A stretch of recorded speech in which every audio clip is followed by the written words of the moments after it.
Here we are back on Halcyon, The Legacy Continues podcast, episode 3.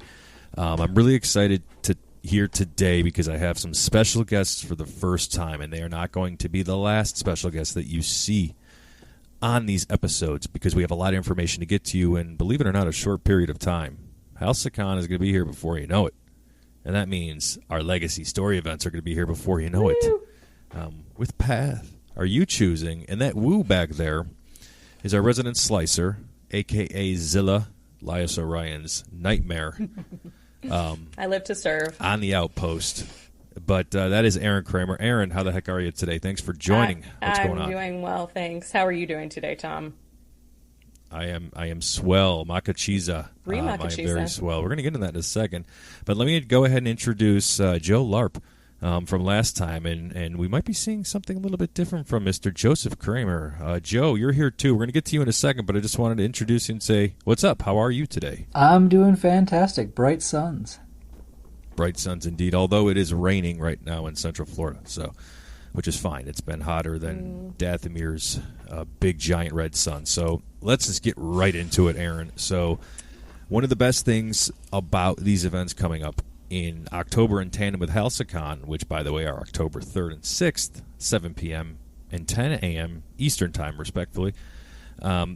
Erin, so we got feedback, and you had led the charge on said feedback. So why don't you kind of let everybody know what we heard and what we're doing with it? Yeah, this was a great aspect of having a smaller group of people because we could send out not only a survey, but we could also get some qualitative feedback as well from everybody about what worked well for them, what didn't work as well for them, areas for improvement. And that was something that was really exciting to me because I want this to continue to grow and change as we grow and change, and as our community grows. Now, with the closure of the Lady H, we have to kind of build our own story. So I was really excited to get this feedback, and we got overwhelmingly positive feedback, which was great to see. But we did also get, some what could we improve, which we specifically asked for. And we got some things that I think we had all kind of been thinking about, but now we really get to focus on them. So one of the things that we got from several people that they really wanted to see was some more ability for their choices to affect the outcome of the story, which I think is something that we wanted to do and we just weren't able to implement it the first time around. So that's something that we focused on as we're planning this next event. And another thing that we got was some interest in being able to move more freely. If you remember from a previous event, people had to kind of move in groups, and that was partly just we wanted to kind of keep people together and see how things went.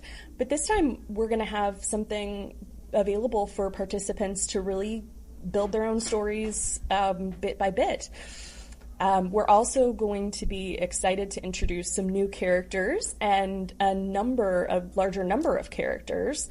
So you'll get to decide if you want to talk to everybody. If you don't want to talk to somebody, you can kind of avoid them. If your character's a little bit shady, you might want to avoid a few of our characters. That's fine. And then the other thing that we got was a lot of interest in smaller group movement. So people could move as a group or they could move as smaller groups. People kind of liked the smaller size of the groups that we had last time, and they wanted to narrow that down a little bit more even. So that's going to be a possibility. You'll be able to go it on your own, or you'll be able to team up with people. In fact, you may have to team up with people depending on what path you choose. So the paths are a little bit less mapped this time. And I think Joe can probably tell us a little bit more about that aspect of it. Oh, yeah. Yeah, so choices matter, yes. And that's the segue I wanted to lead into with Joe here. So this might be the most excited I am about these events. So, Joe, take it away, and because this is a language you speak, and I don't speak that. I could speak Metallica, Star Wars, and a lot of other useless shit. But please, absolutely. So this was combining loves of board games and professionally being interested in distributed systems. You bring that all together and you figure out, hey, you know what? We can actually make a very simple system that allows for complexity to emerge from the players. The complexity is not the system. The complexity is what all of you do with it. So what we're going to be able to do is you will be able to, as you meet our different informants, or we've been calling them NPCs, because think of it kind of like a video game that is somewhat inspired by some of this. Of you are the hero, not us. You are the hero. You meet the NPC. They give you maybe a quest or a task, and you work through it. You will make choices throughout that, and your choices are going to be recorded. I admit we are still playtesting some of the different variants. We have found ways we can do it entirely, basically pen and paper. Effectively, the original edition was built with a sabacc deck because that's just fun. And we've also implemented it with an app and decided, being able to work through what works better, what works, differently. And we think for this event, we're probably going to go app just because sabacc deck doesn't really fit the theming just yet, but it's in our back pocket for future events. And so you'll be able to then make choices with each NPC, and as you do so, that's going to be recorded, and that's going to really impact your story and where you end up. So your ending is entirely based on your choices. You're not going to have the same path through who you talk to. You're not going to have the same ending. You don't have to talk to everybody if you don't want to. You absolutely can talk to everybody. Selfishly, I recommend talk to everybody. They're pretty awesome. But you do you. And with this freedom of movement, it allows a lot of different pieces. Since we are actually tracking each individual person's choices, you can go with a group. You can go it alone, though we hope you go with a group, because that's just fun. And that group does not have to remain static. It can be of any size. You can team up with people for 1 or 2 tasks, and then you can move on. Very much inspired by what we saw on the Star Cruiser, of sometimes you were working with people, sometimes you weren't, but all of that was fluid and dynamic as you adjusted. I would say this system will appear a little bit kind of like the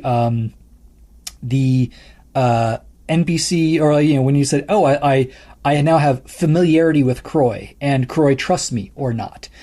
It's kind of inspired by that, a little bit like that. We're not actually tracking directly to NPC loyalty, but you can at least think of it in that same way of, as you interact with the different characters, those interactions will impact what you do, what you get to do next, and where you eventually end up. So your choices will matter, which also means if you come back and join us again, and even if you're playing the air quotes same event, make different choices and you'll get a different outcome.